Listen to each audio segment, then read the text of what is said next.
ఈరోజు దేవుని యొక్క సన్నిధిలో ఉన్న నీ నాతో కూడా సమస్యలు ఉన్నాయా? వేదనతో బాధపడుతున్నావా?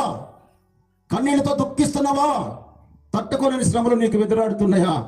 నువ్వు దేవుని వైపు లేవు అనుకుంటున్నా. నేను ఈరోజు దేవుడు మనతో ఉండాలంటే మొదట ఆయన ఖచ్చితంగా శ్రమ నీ మీదకి తీసుకొస్తాడంతే.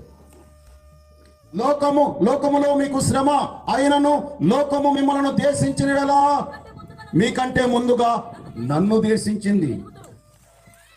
నువ్వు నిజంగా ఆయన కుమారుడు అయితే ఈరోజు నీకు వచ్చిన శ్రమల్లో క్రీస్తు నీలో ఉన్నాడు కాబట్టి ఖచ్చితంగా శ్రమ వచ్చింది. నువ్వు యథార్థముగా క్రీస్తులో జీవిస్తున్నావా? నీకు ఖచ్చితంగా శ్రమ వస్తుంది లోకం నుంచి. ఎందుకంటున్నాడు తెలుసా మాట?